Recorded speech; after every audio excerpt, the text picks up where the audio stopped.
Dalam sejarah panjang perjalanan manusia, ada satu kisah besar yang selalu menjadi pelajaran mendalam tentang kesabaran, keteguhan hati, dan keikhlasan dalam berdakwah. Kisah itu adalah kisah Nabi Nuh alaihi salam, seorang nabi yang diberi tugas berat untuk mengajak kaumnya kembali kepada jalan Allah selama berabad-abad lamanya. Kisah ini bukan sekadar cerita masa lalu, tetapi sebuah cermin yang menuntun setiap orang agar selalu tetap sabar, tetap berpegang pada kebenaran, dan tidak goyah meskipun menghadapi ujian sebesar apapun. Allah mengabadikan kisah ini dalam banyak ayat Al-Quran, agar menjadi pelajaran bagi seluruh umat manusia hingga akhir zaman. Allah berfirman dalam surah Al-Qamar ayat 15, "Dan sungguh telah kami jadikan kapal itu sebagai pelajaran, maka adakah orang yang mau mengambil pelajaran?" Kisah ini bukan hanya tentang banjir besar, tetapi tentang perjalanan dakwah, kesetiaan kepada Tuhan, dan pengorbanan seorang nabi yang rela menghadapi cemoohan demi menyelamatkan manusia dari kesesatan. Nabi Nuh diberi amanah setelah manusia mulai melupakan ajaran-ajaran tauhid yang diwariskan oleh Nabi Adam dan keturunannya. Kaum Nuh adalah kaum yang hidup dalam kemakmuran. Tanah mereka subur, kehidupan mereka makmur, namun hati mereka kosong dari keimanan. Mereka mulai membuat patung-patung yang awalnya hanya sebagai penghormatan terhadap orang-orang saleh sebelumnya. Namun seiring waktu berubah menjadi sesembahan yang mereka minta pertolongan dan perlindungan. Mereka menyembah Wad, Suwa, Yaguts, Ya'uq, dan Nasr, nama-nama yang diabadikan Al-Quran dalam surah Nuh ayat 23. Mereka mengira bahwa patung-patung itu bisa memberi syafaat, mengabulkan doa, dan membawa keberuntungan. Padahal itu semua hanyalah batu yang tidak mampu memberikan manfaat atau mudarat sedikit pun. Melihat kaumnya tersesat, Allah mengutus seorang laki-laki saleh, penuh kasih dan berhati lembut. Dialah Nuh alaihi salam. Nabi Nuh mulai berdakwah dengan penuh kelembutan, menjelaskan kepada kaumnya bahwa hanya Allah yang patut disembah, hanya Allah yang patut diminta pertolongan, dan hanya Allah yang mengatur alam semesta. Tidak ada Tuhan selain Dia. Nabi Nuh berkata kepada kaumnya, sebagaimana disebutkan dalam surah Al-A'raf ayat 59, "Sembahlah Allah, tidak ada Tuhan bagimu selain Dia. Sesungguhnya aku takut kamu akan ditimpa azab pada hari yang besar." Nabi Nuh berdakwah dengan penuh kesabaran. Bukan hanya sehari, bukan hanya 1 bulan, bukan hanya beberapa tahun. Nabi Nuh hidup selama 950 tahun, hanya untuk menyeru kaumnya kepada tauhid. Bayangkan, hampir 1 milenium beliau terus-menerus mengajak kaumnya kembali ke dalam kebenaran. Ketika siang hari, beliau mendatangi rumah-rumah menyampaikan dakwah dengan lembut. Pada malam hari, beliau berdoa memohon agar Allah membuka hati mereka. Beliau tidak hanya berdakwah secara terang-terangan, tetapi juga secara sembunyi-sembunyi agar tidak mempermalukan siapapun. Seperti firman Allah dalam surah Nuh ayat 5-6, "Ya Tuhanku, sesungguhnya aku telah menyeru kaumku siang dan malam, tetapi seruanku itu tidak menambah mereka melainkan lari dari kebenaran." Namun, bukannya mengikuti ajaran Nabi Nuh, kaumnya justru semakin menjauh. Mereka menutup telinga, menutup hati, dan menutup diri dari nasihat-nasihat kebenaran. Mereka memasukkan jari-jari mereka ke telinga untuk menghindari mendengar dakwahnya. Mereka menutupi wajah dengan pakaian agar tidak melihat atau dipandang oleh Nabi Nuh ketika dia berbicara. Dalam surah Nuh ayat 7, Allah menggambarkan sikap mereka. "Dan sesungguhnya setiap kali aku menyeru mereka agar engkau mengampuni mereka, mereka memasukkan jari-jari ke telinga, menutupi wajah dengan bajunya, dan mereka tetap ingkar serta sangat menyombongkan diri." Meskipun demikian, Nabi Nuh tidak pernah menyerah. Beliau terus mengingatkan kaumnya, "Mintalah ampun kepada Tuhanmu. Sesungguhnya Dia Maha Pengampun. Niscaya Dia akan menurunkan hujan dengan lebat untukmu. Dia akan memperbanyak harta dan anak-anakmu, dan menyediakan untukmu kebun-kebun serta sungai-sungai." Semua janji Allah ini tercantum dalam surah Nuh ayat 10-12. Allah menjanjikan keberkahan dunia dan akhirat bagi mereka yang bertobat dan kembali kepadanya. Namun kaum Nuh tetap mendustakan dan menuduh Nabi Nuh sebagai pendusta, sebagai orang gila, dan bahkan sebagai perusak tatanan masyarakat. Para pemimpin kaum Nuh yang takut kehilangan kedudukan dan pengaruh menghasut rakyat agar tidak mengikuti Nabi Nuh.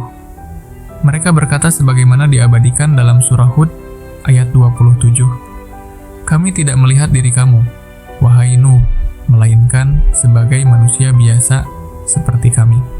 Dan kami melihat pengikutmu hanyalah orang-orang hina dari golongan rendah." Mereka merendahkan orang-orang yang beriman hanya karena miskin dan tidak memiliki kekuasaan. Seolah-olah kedudukan sosial menentukan nilai manusia di sisi Allah. Nabi Nuh menjawab dengan penuh bijaksana, "Aku tidak akan mengusir orang-orang beriman. Sesungguhnya mereka akan mendapatkan pahala dari Tuhan mereka." Namun kesombongan kaum Nuh membuat mereka menolak kebenaran. Selama berabad-abad Nabi Nuh berdakwah, hanya sedikit sekali yang beriman. Sebagian besar kaumnya tetap berada dalam kesesatan. Mereka menantang Nabi Nuh untuk mendatangkan azab jika benar bahwa beliau seorang nabi yang diutus oleh Allah. Mereka tidak tahu bahwa permintaan mereka itu justru akan menjadi awal dari kebinasaan mereka sendiri. Setelah melewati waktu yang begitu panjang, setelah segala bentuk dakwah telah dilakukan, setelah pintu demi pintu telah diketuk, setelah hati demi hati mencoba disentuh, namun tetap tertutup, akhirnya Nabi Nuh berdoa kepada Allah agar memutuskan perkara antara dirinya dan kaumnya yang ingkar. Dalam surah Nuh ayat 26, Nuh berkata, "Ya Tuhanku, janganlah engkau biarkan seorang pun di antara orang-orang kafir itu tinggal di atas bumi." Allah kemudian memerintahkan Nabi Nuh untuk membuat sebuah kapal besar. Perintah itu datang di saat tidak ada tanda-tanda hujan turun. Tidak ada sungai besar, tidak ada laut dekat tempat mereka tinggal. Kaum Nuh yang melihat Nabi Nuh membuat kapal di tanah kering mulai mencemooh dan menertawakannya. Mereka berkata, "Wahai Nuh, sejak kapan kau menjadi tukang kayu? Apakah engkau membuat kapal di tengah padang pasir? Di mana lautnya?" Mereka menghina dan mengolok-olok setiap hari. Namun Nabi Nuh menjawab dengan tenang, "Jika kalian mengejek kami, maka kami pun akan mengejek kalian sebagaimana kalian mengejek kami. Kelak kalian akan mengetahui siapa yang akan ditimpa azab yang menghinakan." Jawaban ini direkam dalam surah Hud ayat 38-39. Nabi Nuh membangun kapal itu dengan penuh keyakinan. Kapal tersebut dibuat dengan petunjuk langsung dari Allah. Kayu-kayunya dipotong, papan-papannya disusun, dan setiap bagian kapal dibuat dengan ketelitian dan keteguhan iman. Para pengikut Nabi Nuh turut membantu, sementara kaum yang menentang terus mengejek tanpa henti. Setelah kapal selesai dibangun, Allah memerintahkan Nabi Nuh untuk membawa keluarganya, para pengikut setia, serta setiap jenis hewan sepasang-sepasang ke dalam kapal. Allah berfirman dalam surah Hud ayat 40, "Hingga apabila perintah kami datang dan tanur telah memancarkan air, kami berfirman, bawalah ke dalam kapal itu dari setiap jenis pasangan dua, dan keluargamu kecuali orang yang telah ditetapkan keputusan terhadapnya, serta orang-orang yang beriman." Ketika tanda itu datang, bumi mulai memuntahkan air. Langit menurunkan hujan yang tidak pernah terjadi sebelumnya. Air memancar dari segala arah. Tanah yang kering tiba-tiba berubah menjadi lautan luas. Hujan turun dengan begitu deras, angin bertiup kencang, dan gelombang mulai naik setinggi gunung. Ini adalah banjir besar yang disebut sebagai taufan, sebuah peristiwa yang menghapus seluruh kaum yang ingkar. Nabi Nuh memanggil anaknya yang masih tetap ingkar meskipun menjadi keluarganya sendiri.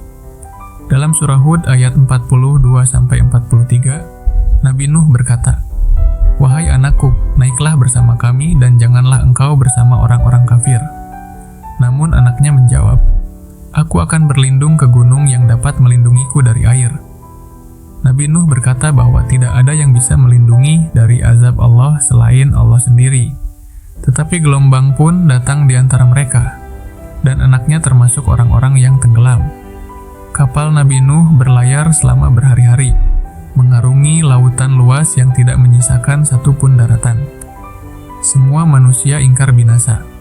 hanya orang-orang beriman yang selamat. Setelah Allah menenggelamkan semua orang yang berbuat zalim, hujan pun berhenti dan air bumi surut kembali. Kapal itu berlabuh di atas bukit bernama Judi. Allah berfirman dalam surah Hud ayat 44, dan dikatakan, "Wahai bumi, telanlah airmu, dan wahai langit, berhentilah."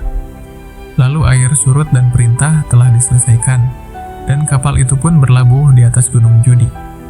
Setelah itu bumi kembali menjadi tempat yang layak dihuni. Nabi Nuh dan pengikutnya turun dari kapal dengan penuh rasa syukur. Allah memerintahkan mereka untuk memulai kehidupan baru, membentuk generasi baru yang beriman dan bertakwa. Allah berfirman dalam surah Hud ayat 48, dikatakan, "Wahai Nuh, turunlah dengan keselamatan dan keberkahan dari kami atasmu dan atas umat-umat yang bersama denganmu." Ayat ini menunjukkan betapa besar kasih sayang Allah kepada para hambanya yang beriman. Kisah Nabi Nuh adalah pelajaran bagi seluruh manusia.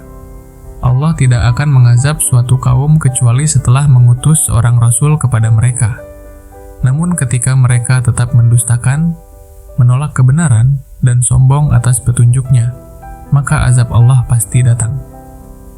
Namun bagi orang-orang yang sabar, orang-orang yang tetap teguh, orang-orang yang berpegang pada tauhid dan iman, Allah selalu memberikan keselamatan, meskipun ujian datang sebesar lautan yang menenggelamkan seluruh bumi.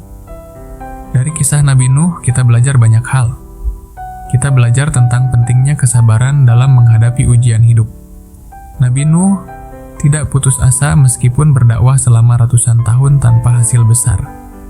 Kita belajar tentang keteguhan iman, bahwa meskipun diejek, dicemooh, dan ditolak oleh masyarakat, beliau tetap berdiri teguh pada kebenaran.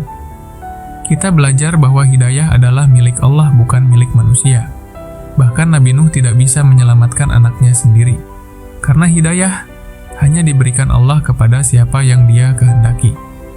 Kita belajar bahwa ketika Allah sudah menetapkan sesuatu, tidak ada yang bisa menghalangi. Dan kita belajar bahwa keselamatan selalu berada bersama orang-orang yang beriman dan bertakwa. Allah menutup kisah Nabi Nuh dengan peringatan agar manusia tidak mengikuti jalan orang-orang zalim. Dalam surah Al-Ankabut ayat 15, Allah berfirman, "Maka kami selamatkan Nuh dan orang-orang yang berada di atas kapal itu, dan kami menjadikan kapal itu sebagai pelajaran bagi seluruh alam." Dengan demikian, kisah ini tetap hidup sepanjang masa, menjadi cahaya dan petunjuk bagi siapa saja yang mau mengambil hikmah. Kisah Nabi Nuh adalah kisah keteguhan dan harapan. Setiap orang yang merasa diuji, setiap orang yang merasa lelah dalam perjuangannya, bisa menemukan penghiburan dalam kisah ini. Karena jika Nabi Nuh mampu bertahan selama 950 tahun menghadapi penolakan kaumnya, maka kita pun bisa bersabar menghadapi ujian-ujian hidup kita yang jauh lebih kecil. Dan jika Nabi Nuh tetap yakin kepada Allah meskipun seluruh dunia menentangnya, maka kita pun harus tetap teguh dalam iman. Meskipun dunia terasa berat, sebab Allah selalu bersama orang-orang yang sabar dan berbuat baik.